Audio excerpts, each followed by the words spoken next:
Hello everyone and welcome to today's live web discussion in collaboration with African Utility Week. Firstly, I'd like to apologize for our slight delay in starting. In today's session, our panel of 4 experts will unpack the current water situation in Cape Town, looking at potential solutions, available technologies, and most importantly, how you and your business can optimally manage water consumption and implement effective measures to avoid day zero situation. I'm Nicolette Pomba-Van, editor of ESI Africa and moderator for today's discussion. I'd like to first introduce our speakers who come from dynamic backgrounds with a vast array of water expertise under their belts. Councillor Xanthia Limburg from the City of Cape Town, Julius Kleinhans from the non-profit organization OTA, Dr. Clive Lipchin joining us from Tel Aviv at the Arava Institute of Environmental Studies Center for Transboundary Water Management, and lastly, Robert Mathis, who is at the Integration Engineering Kubik Operating Unit at ESCOM.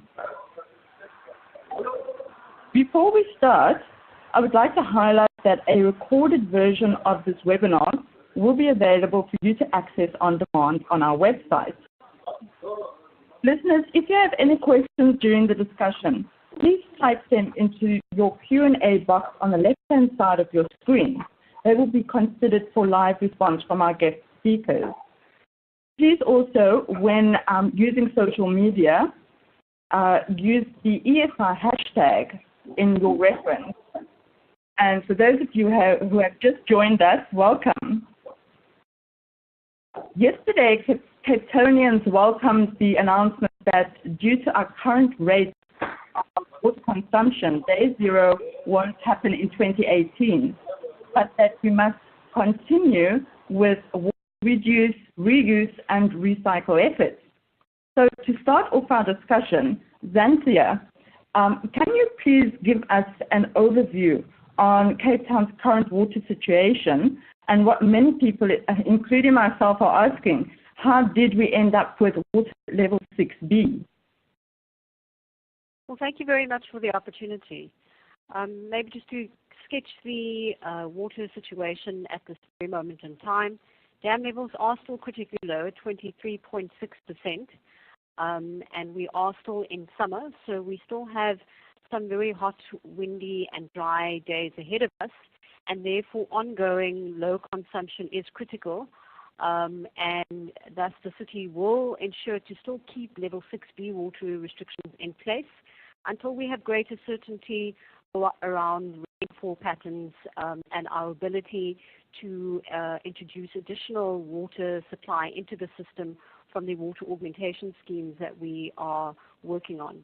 What has resulted in us being able to announce yesterday that we potentially can completely avoid day zero in 2018 is the fact that the city has been able to very effectively manage our demand, and we could not have done that without citizens living in Cape Town playing a critical part. So we do want to commend every single resident who have contributed to savings, because we've seen over the last 5 weeks in itself a massive reduction in consumption.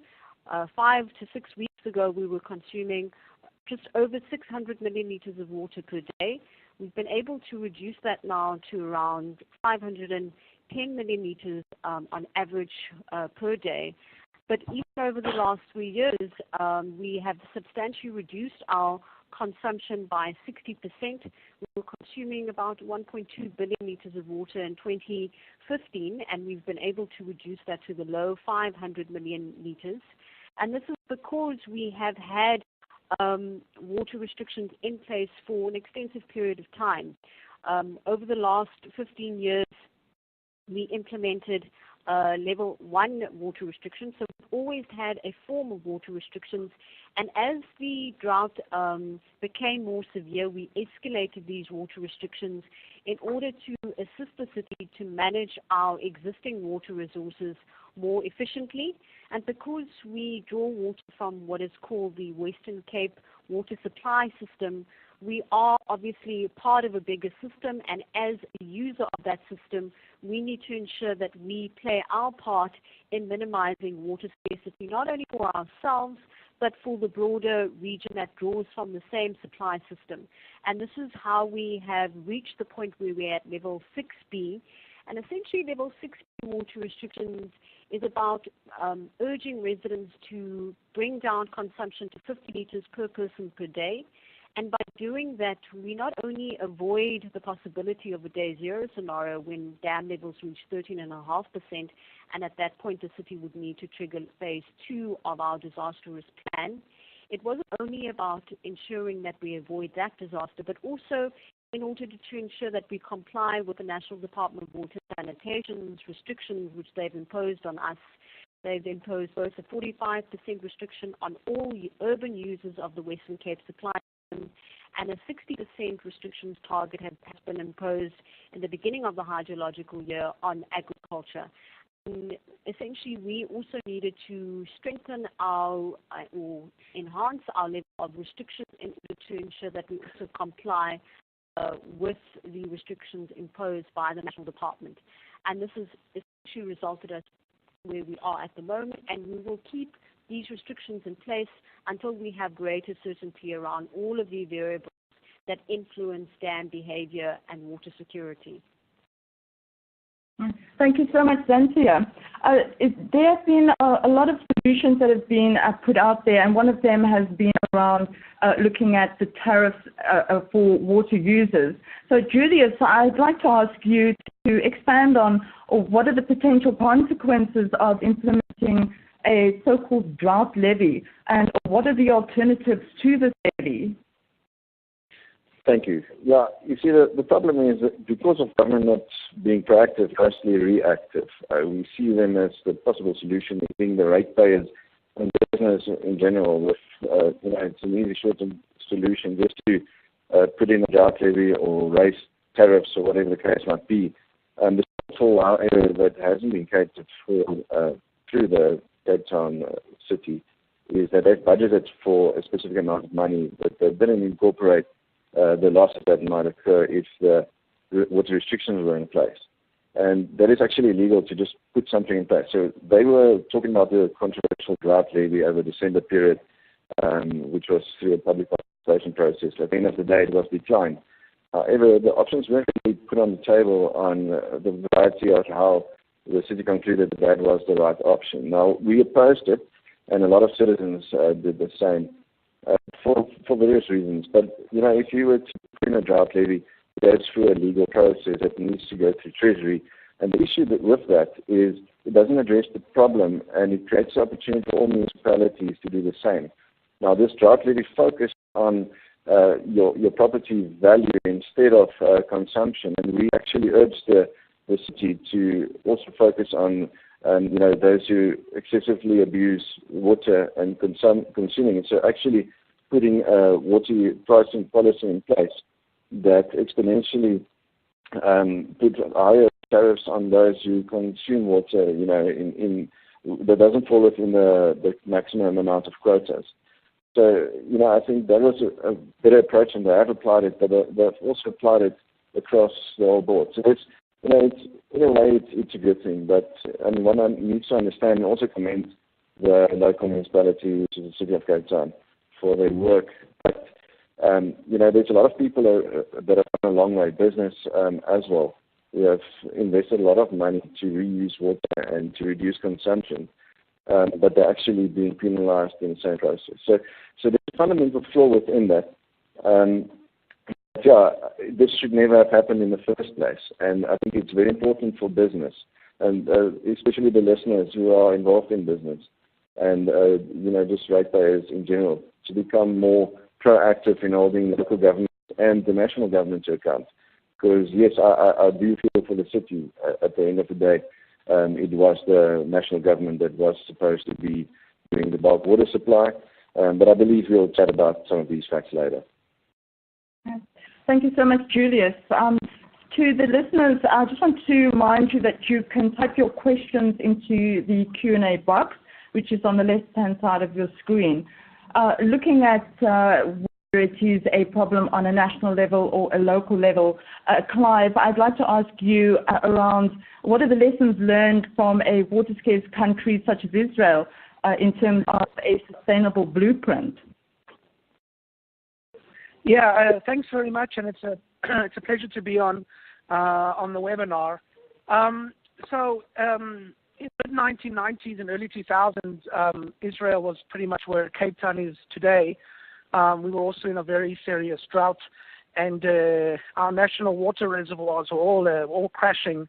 It was within that period that the national government basically embarked on a strategy for augmenting national fresh water supplies through the construction of desalination facilities. So in the mid-1990s was quite a controversial debate within the government for both those that were for and against desalination. The Ministry of Finance initially was quite against the strategy, given at that time the high cost of implementing large-scale seawater desalination facilities, and actually caused the government to backtrack from desalination for a short period of time. But at the end of the day, it became basically an unavoidable decision because our reservoirs, and we draw both from surface water and groundwater, so all of our reservoirs were basically getting to a point where they were no longer going to be usable. So on the one hand, the unavoidable hydrologic reality of drought, plus the fact that by the time it got to the early 2000s, desalination technology had come down quite dramatically in cost. And so that led the Israeli government to basically reconsider and basically gave the go-ahead for the beginning of desalination. So we embarked on the first of what today is one of, we have a total of 5 seawater reverse osmosis desalination facilities. They're all drawing water from the Mediterranean Sea. The first facility that came online in 2005 was in Ashkelon, which is a city in the south of Israel. And since then, we have built an additional 4 systems. These systems in total are providing roughly 70 to 80% of Israel's potable water supply. Now, of course, what this has allowed Israel to do is to be less dependent, of course, on natural water, which also means Israel is more resilient to future drought. We're actually in the 5th year of drought at the moment, mostly in the northern part of the country.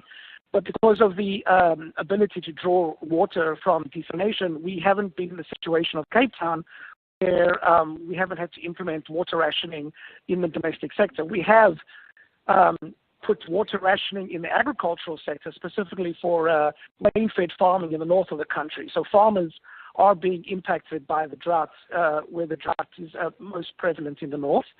But in terms of domestic water supply, even though we are in drought, the government hasn't had to put in water rationing. The last time we had water rationing in the domestic sector, if I'm not mistaken, was about 10 years ago. So desalination is basically a reality in the water sector and the water landscape for Israel, as is, of course, reclamation of wastewater. This has allowed Israel to shift its dependence on natural fresh water also in the agricultural sector by putting as much treated wastewater as possible into the service of irrigation. We are at about 50%, getting to around 60% of total water supply to agriculture coming from recycled wastewater. And I would say those two, one is, you could argue, is a supply-side management strategy, which is desalination, and demand-side management being wastewater reclamation, has allowed Israel to withstand droughts, which is becoming really the norm here in the Arab Middle East. And I would say, you know, the message here for other places like Cape Town, South Africa, and other places dealing with these challenges is, as populations grow and droughts and climate change are realities, I don't think it's possible that we can rely anymore simply on natural water supply. We have to look at diversity of water resources on the one hand, and of course we have to do a very, very comprehensive look at water demand management, which of course includes how we effectively price water and how we manage water as a commodity. Thank you very much, Clive. I think that those are key points of information that any city can take note of. And this brings me to a really marvelous case study, which has been implemented by Eskom as a temporary mobile desalination plant at Koeberg. Robert, if you can please give us a bit of background into why Koeberg was seeking an alternative water supply and what were the reasons behind this particular technology. Thank you very much. Good afternoon, audience. My name is Robert Moffat. I'm a chemical engineer, and as earlier stated, I'm working for the Integration Engineering Department at Koeberg Power Station. So as a result of the low rainfall that we experienced in the Western Cape in 2015, 16, and 17, we realized that there was a problem on our hands.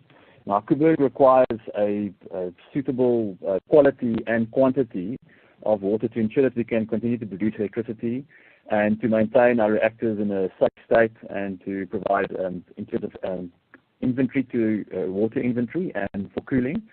So up until the desalination, or the temporary mobile desalination project was realized, we had the only source of potable water was from the city of Cape Town. And we realized that as it was under threat, we had to do something about it. So we initiated a project to revitalize, in the sense that we had an existing reverse osmosis plant. However, that had been given to us as a gift from one of the power stations that was being decommissioned at the time.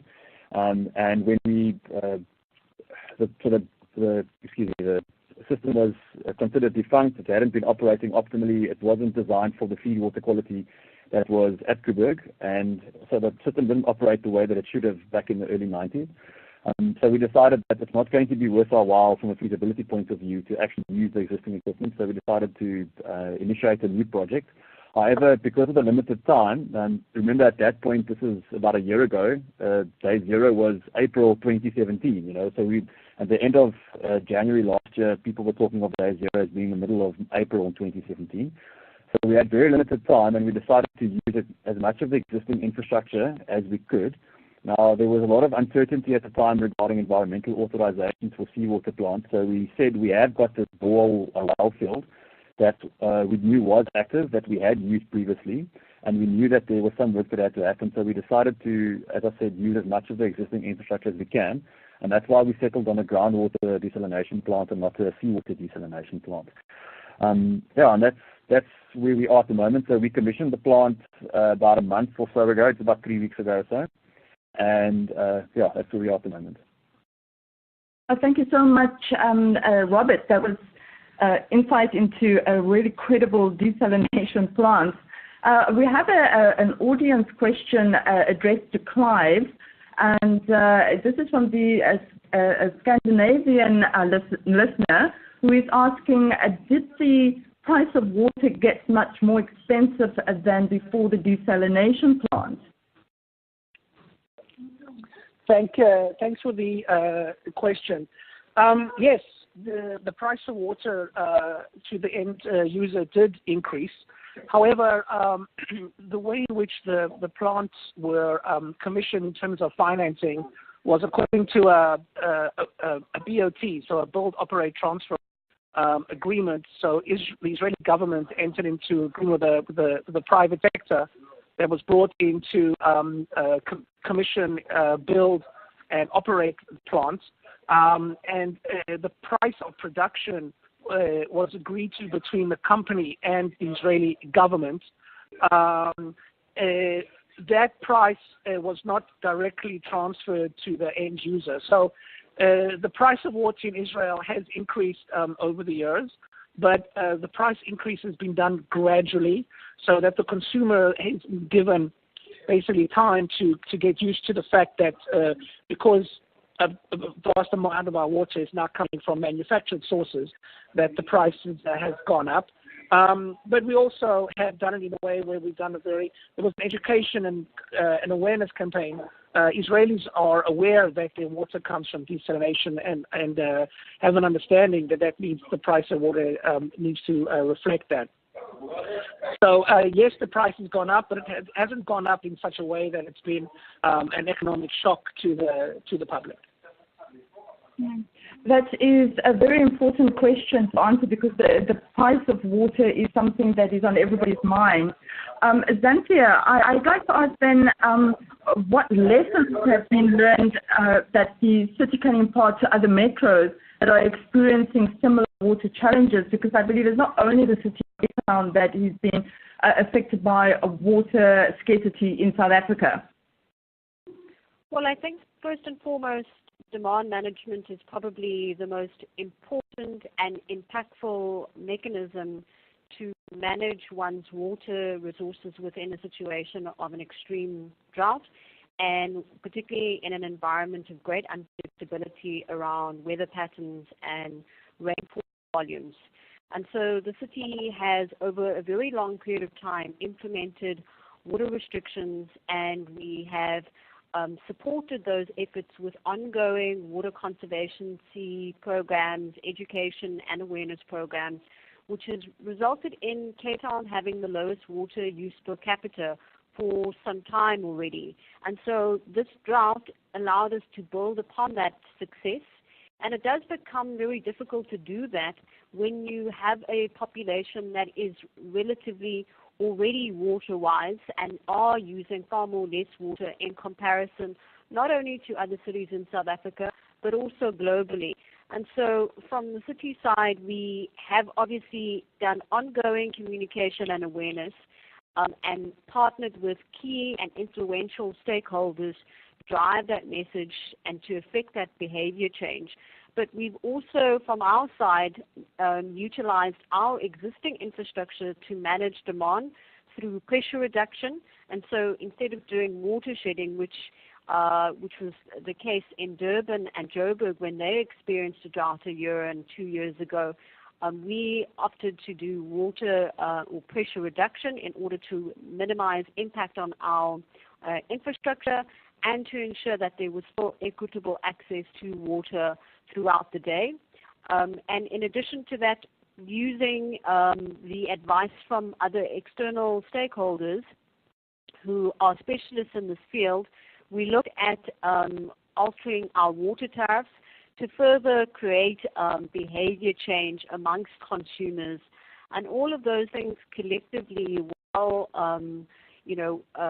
progressing on our long-term water leak detection program and all of these other interventions around management of infrastructure, we've not only been able to maximize our current water use, but also minimize it from a demand management perspective. And I think that's probably the most crucial lesson that's been learned out of this, and something that we would be willing to share with other cities who are experiencing or may experience very similar drought situations. But I think for all municipalities in South Africa, the most important lesson is the need to diversify our water supply. Given that we are in a water-scarce region, I think that municipalities within South Africa are going to have to realize that we can't depend on surface water solutions in the form of rainfall to fill our dams. We are going to have to tap into alternative water sources such as aquifers, the treatment of wastewater in order to maximize existing water, and then desalination as well.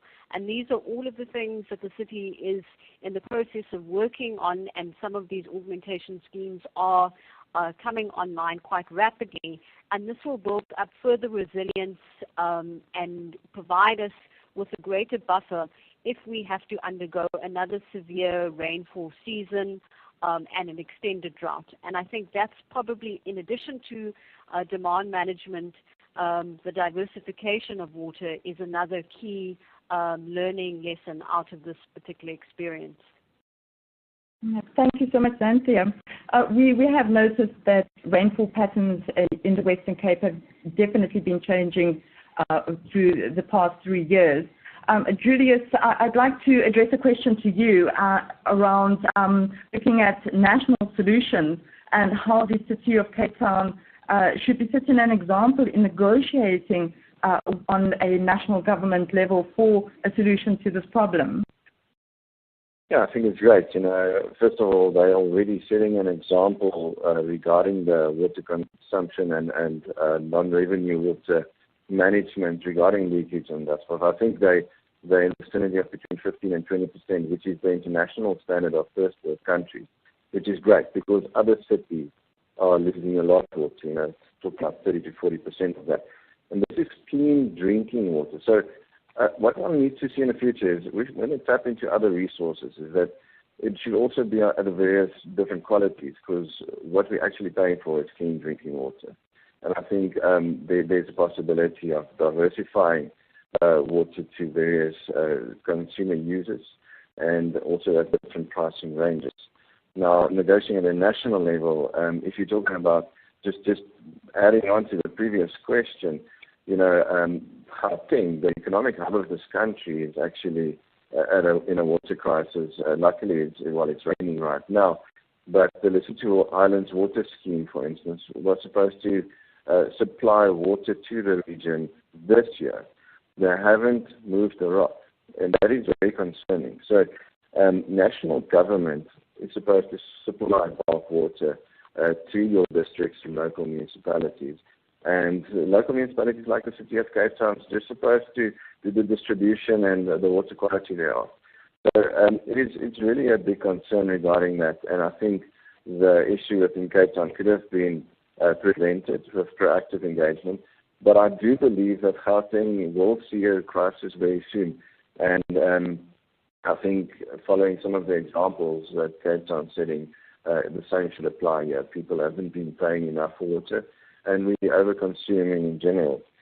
But yeah, setting an example in negotiating with national solutions to the problem, I think some of the things that Cape Town has done, it's very innovative, but it's very important to stick to your constitutional obligations.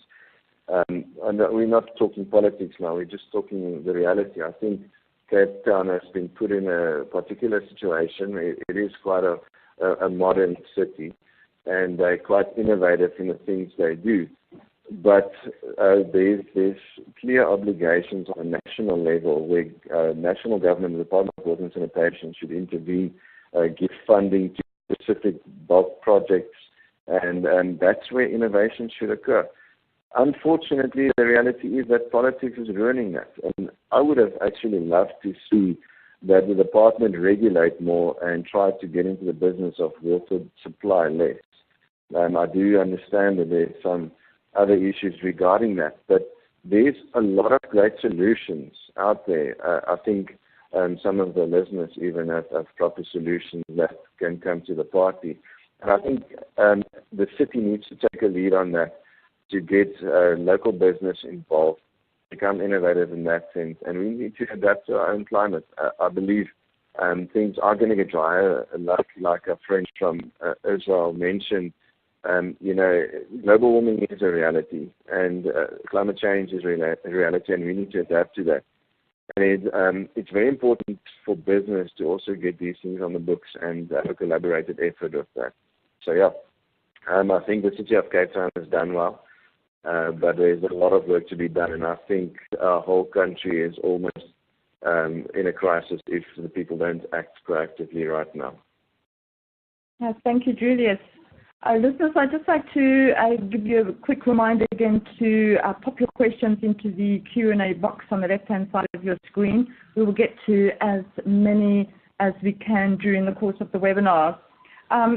Robert, I'd like to ask again for some information around your desalination plant and specifically looking at since it's been in operation, whether you had any challenges or outstanding performance of the plant itself, and how much water you are able to supply beyond what you need on site. Thanks very much for that. So at the moment, I'd just like to actually take a step back and to tie in with what Councillor Limburg had said earlier, is that as part of our approach to becoming more resilient as it relates to fresh or potable water, we've also instituted quite a lot of demand-side management initiatives, and those have resulted in a saving of approximately 45% to date. So that's on a monthly basis, we're saving approximately 45%, and we've obviously being a state-owned company, we're trying to get as much done with spending as little money as possibly.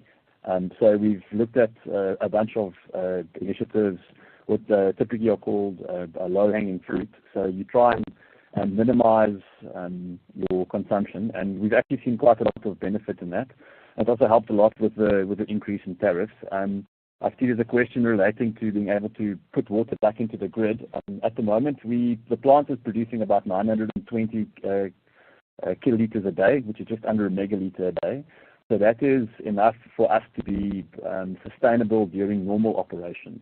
So the plant is still in the final stages of its commissioning phase. So the production hasn't reached 920 kiloliters a day yet. So we're still waiting for a few analysis results from laboratories for us to be able to produce at design capacity. So we aren't completely off-grid as it would be just yet. There's also, in terms of our security of supply, we've taken the stance of not going completely off-grid at the moment. And the reason why we've done that is because it provides the City of Cape Town with a revenue stream from the existing supply line. If you look at the water reticulation system, if a pipeline isn't used, you end up finding that pipeline deteriorates quite quickly. So we've also realized that if we had to go completely off-grid, we run the risk of not being able to rely on the supply line should needed. So we've decided to keep the outlying buildings fed from the City of Cape Town, and those are buildings not on the power station's direct reticulation network.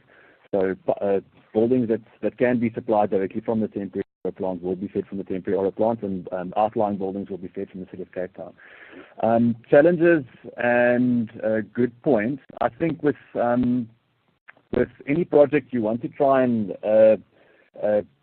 get as much as you can for as little money that you spend. And we've also found is that borehole water quality is very seasonal. So as I said, we're running on a system of boreholes, and with any water treatment plant, input water quality is critical. So those are some of the teething issues that we're facing at the moment, looking at variability between boreholes and time of day and alternating between the borehole banks, but that's part of the commissioning process. So that's what we're busy with that at the moment, and that's part of why, in line with the Department of Water and Sanitation, we've had to implement a borehole monitoring program. So that is essentially put in place to make sure that you can maintain your borehole well filled and you can supply sustainably.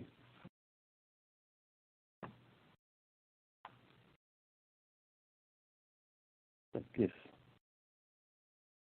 Sorry, did I miss any other question there? No.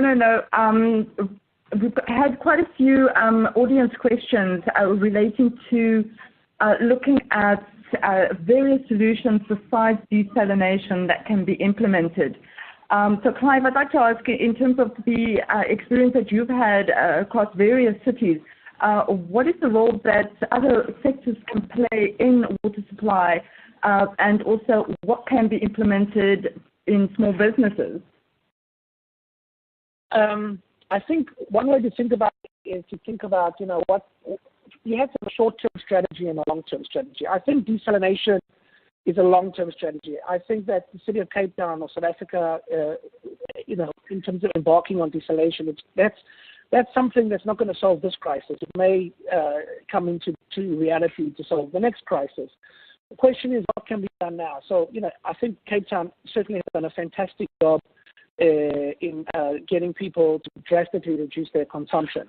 But the question is, as the drought eventually ends, and of course it will end, firstly, how do you keep people, are you going to basically, gradually relax those restrictions, and then, you basically go from 50 liters a day back up to, something,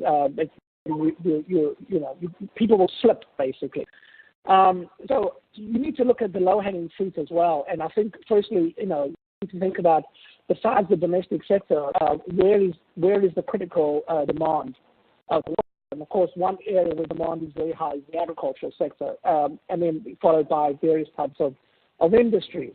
So there are many solutions that can be done to reduce demand, whether it be on-farm types of technologies, and of course industry. And one of the ways to think about it is, firstly, very few agricultural or industrial practices actually need fresh water. So here, of course, the opportunities of water reclamation should be looked into. The technology is there, the capacity is there. It's just about having the right policies in place and the regulations to control water quality, for example, that can allow farmers to, let's say, shift from fresh water to recycled wastewater, to allow industries to rely less on fresh water. Of course, for them to become much, much more efficient, because industries where you can are very price sensitive, so any type of pricing structure that would encourage industries to adopt water savings.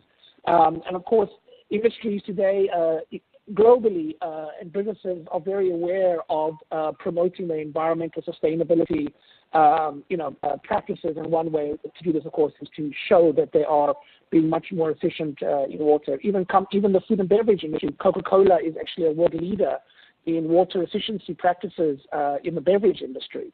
So I think there's many things that can be done that don't require these large-scale investments in very complicated and expensive technology like desalination.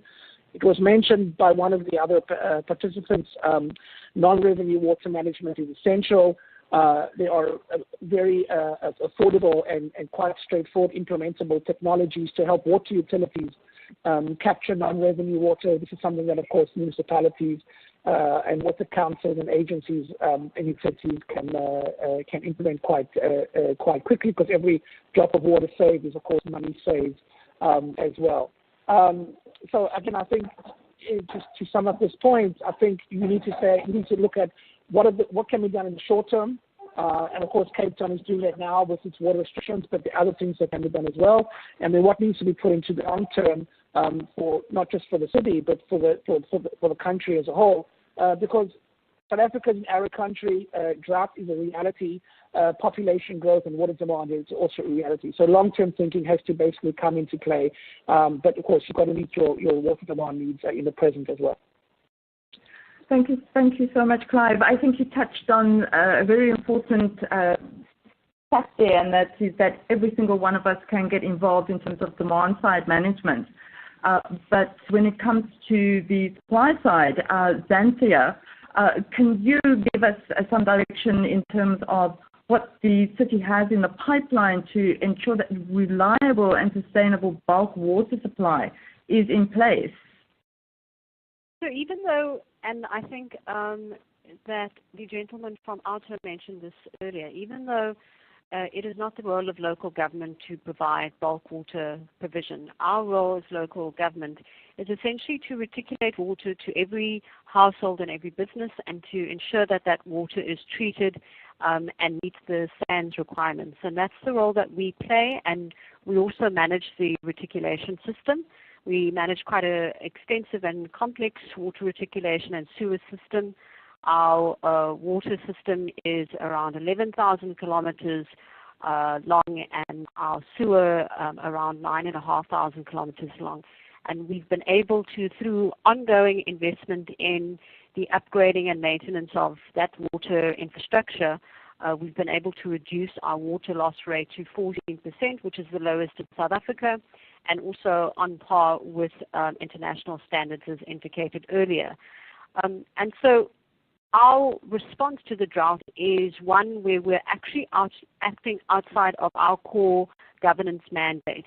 And we've taken the decision to invest in additional bulk water supply to ensure greater water security for our region, so that we can provide confidence to the businesses that operate in Cape Town, to ensure that they can still have their business operating well, and that they don't have to incur any financial or employment losses. And therefore, we have now prioritized 7 augmentation schemes, and the capital for the funding of those augmentation schemes have been sourced essentially from our existing water budget and from our existing city budget, which meant that we had to forego a range of different things. We've had to rephase certain programs and projects, And it's been a very difficult exercise to do that, but we needed to prioritize water security. And so the first 7 projects have 3 desalination plants that is under construction. The first 2 will come online in this month, and then the third one in Monwabisi will come online in April. Then in addition to that, we are drilling into the Cape Flats aquifer, the Table Mountain Group aquifer, as well as the aquifer in Atlantis, which we've been tapping into for the last 30 years, but we are expanding on our extraction from that source, with the focus obviously of replenishing that source through either treated effluent, and in rainfall seasons those sources will also be replenished. But we're looking at that as a more of an immediate solution, with the focus in the longer run, focusing on replenishing that source as best as possible so that we do not deplete our aquifers. And then in addition to that, we have the water reclamation plant that's being constructed at our Zandvliet wastewater treatment plant. So those 3 augmentation schemes are very indicative of what our future water supply will look like. The temporary plants will only be in operation for 2 years, and it was procured with the intention of dealing with the emergency of the situation to get first water into the system. But we are also planning for large-scale desalination plants to assist us going forward. And given that the large-scale desalination plants will take about 2 years to construct, we believe that the temporary ones will be in operation, and at the time when they no longer operate, we will have a long-term, large-scale desalination plant in place. So that's really the future of water supply for the city.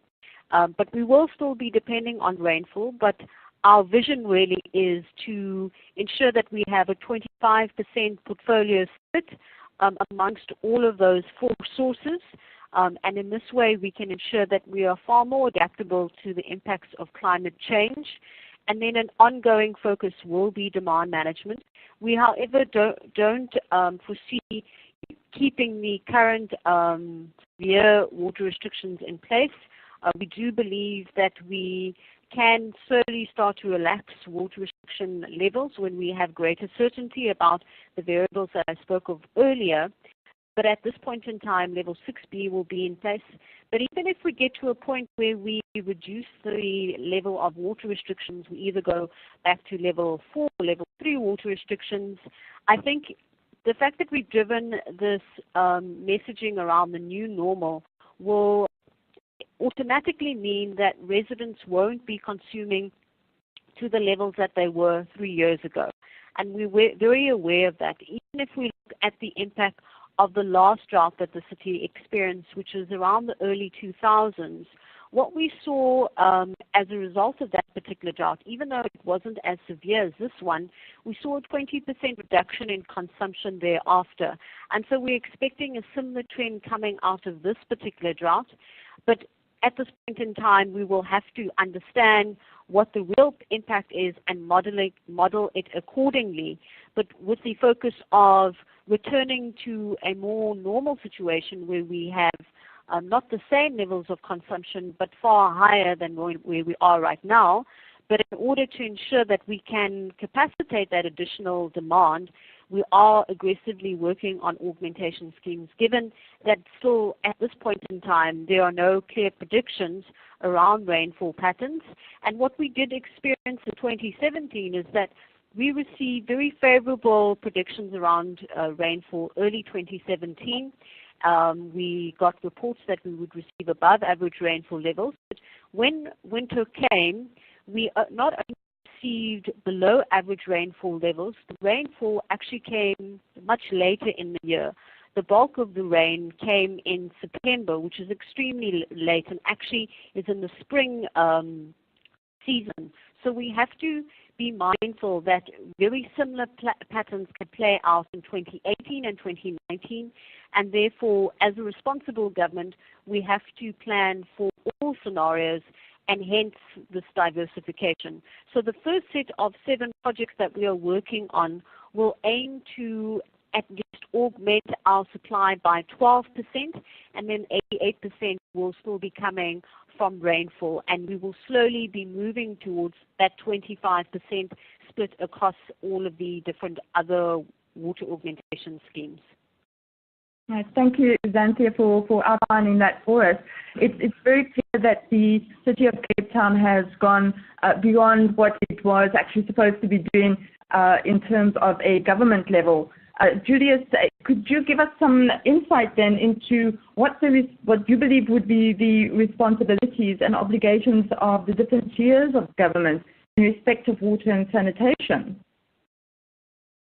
I think it's complex, but it's kind of commendable what the City of Cape Town is doing, but it's not legal. It's not a mandate. It is the Department of Water and Sanitation's mandate to do the water augmentation scheme project. So, and I think that is the issue of politics and water in this country, which makes it quite difficult even for business. But I think from organisation and tax abuse out we are more focused on holding those people accountable to do their jobs. For instance, the Department of Water and Sanitation is supposed to do the bulk water supply projects to ensure that there is enough water for economic development and supply and demand and all those issues and growth in cities. And there's plans. There's actually plans.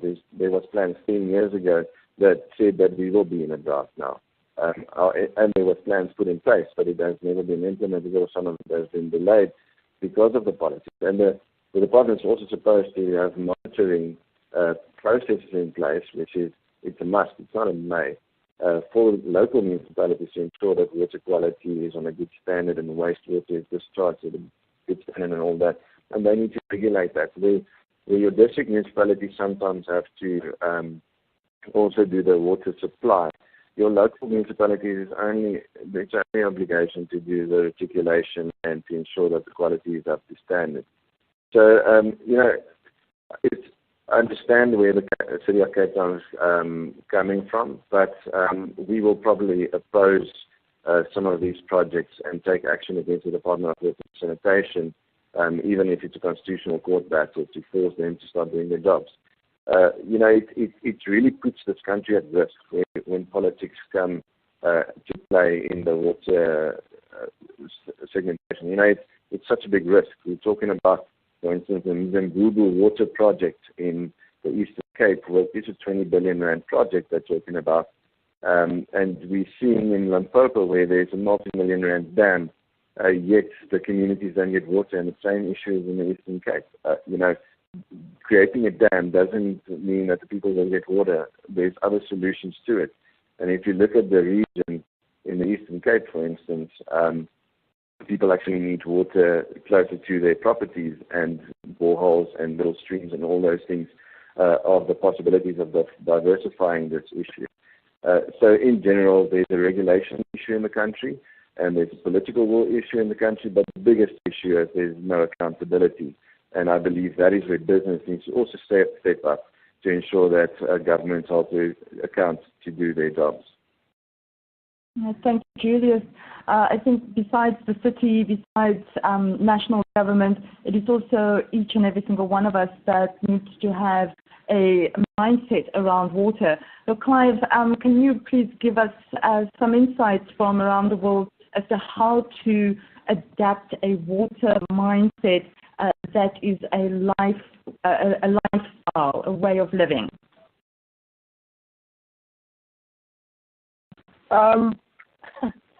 I think basically people have to simply understand that you can't take water for granted anymore. We are lucky to grow up in the first world economy where, the water is magically always in the tap. Well, we now understand that that's not necessarily the case, and this is not an issue only for, developing countries or regions. This is definitely a first world problem as well. So I think at the end of the day, what needs to be here is a paradigm shift. We simply are not in a situation where water is an abundantly available resource. We have to value it for what it is. And part of that valuation is that we need to commodify it to some degree. People have to understand this is a resource that cannot be free. We have to pay. Now, again, this is not an easy thing to do. It's controversial because you have to provide minimal amounts of water as a basic human right to low-income communities that cannot pay. So when we talk about tariffs, this is a controversial issue. But at the end of the day, it costs, and somebody has to pick up the tab.